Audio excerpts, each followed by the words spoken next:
Detroit Lions fans, we have seen this movie before, and we go into Dallas and we saw a flag thrown, and this time it was thrown late, and it actually stood, as opposed to the last time that we had this situation in the wild card game almost 10 years ago, where there's a flag thrown for pass interference. Dez Bryant came out with no helmet onto the field. He was on the sidelines, and the call was reversed. It was picked up, and there was no foul for pass interference. And we've been here before. CeeDee Lamb put up 227 yards. We overcame 2 Jared Goff turnovers, and we had a chance to win the game on probably the most gutsiest play I've seen Dan Campbell call in his time as a Detroit Lion. He said during the press conference he was trying for a win, and I don't blame him. Our defense sucks, and I know what you guys are going to say. Oh, we held Dallas, blah, blah, blah, to 20 points. Y'all think Dallas was going to be upset by the Detroit Lions at home with a streak of 15 on the line? No. Okay. But I do think that the NFL has something in store for us. I think we're going to the Super Bowl. I'm going to say that now. I think we go to the Super Bowl. So anyway, because it's obvious that the Detroit Lions were not going to win this game, and the NFL did not want that to happen. So this is coming from Brad Galley's Twitter. He is a Detroit Lions, a Channel 7 sports person. And I want to say this is his footage. I hope that this avoids copyright, but this is the on the field view. And I'm going to play this, and then we're going to read a letter. This video is going to be pretty long. It's probably going to be between 10 and 15 minutes. But I want y'all to see this, man. We're going to break this play down. So let's check this out. Oh, hold on. Let me go back. I muted it, and it's better with the sound. All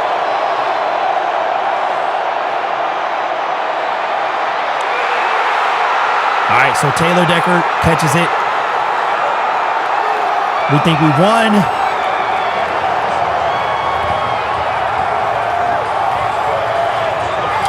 We thought we were moving to 12-4. Now, here's the part coming up. Hopefully you guys can still hear me. But here's the part coming up, though, as they throw a flag. And Dan Campbell, watch the frustration from Dan Campbell.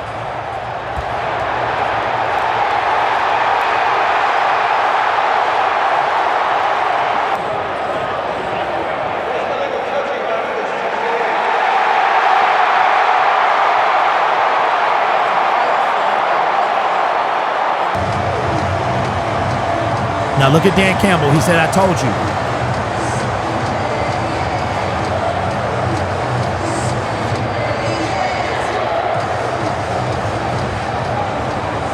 I told you. That's what he's saying.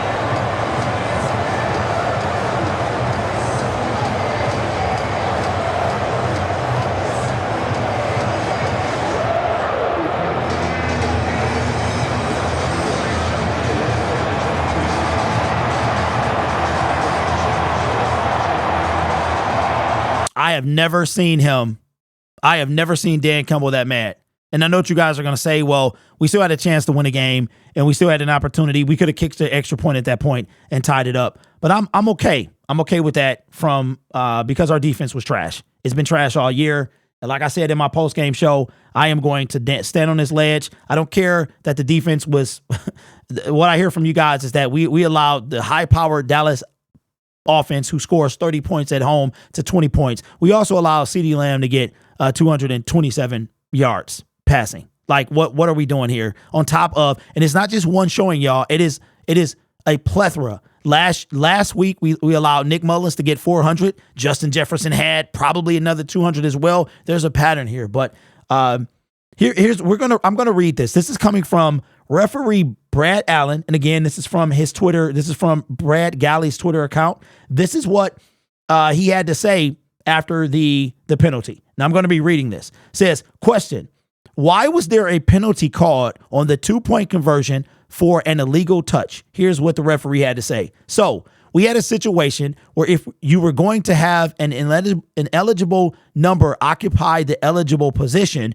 you have to report to the referee. On this particular play, number 70, who had reported during the game a couple of times, reported to me as eligible. Then he lined up at the tackle position. So actually, he didn't have to report at all. Number 68, who ended up going downfield and touching the pass, did not report. Therefore, he is an ineligible touching a pass that goes beyond the line. which makes it a foul. So the issue is number 70 did report and number 68 did not. Question: there was a player that went to you just before the play. It was Decker, and he was talking to you. Two linemen talking to you, and then you went to the Cowboys defensive line to speak to them. What was that conversation about? Alan says the conversation is where number 70 reports to me. Wait, that conversation is where number 70 reports to me. And I then go to a defensive team and I say to them, number 70 has reported eligible to a receiver. So they will be aware of who has reported to them. I return to my position. That was the conversation with the defensive line. Question: we noticed there were 2 flags thrown at the same play. Was there another penalty called on that play as well? Allen says yes, because number 70 reported as eligible and he was covered up on the line of scrimmage. That makes it an illegal formation. So number 70 is an illegal position because he was covered up by rule. And number 68 catches the pass, which is also illegal. Okay. All right. Wait a minute. So let's go back here. There was a player that went to you just before that play. It was Decker, and he was talking to you. 2 linemen talking to you, and then you went to the Cowboys defensive line to speak to them. What was that conversation? That conversation was where number 70 reports to me. So Dan Skipper says that he never reported. And Jared Goff, shout out to JG, man, who also had something to say. I'm going to bring in what Jared Goff had to say. But again, we could have won this game.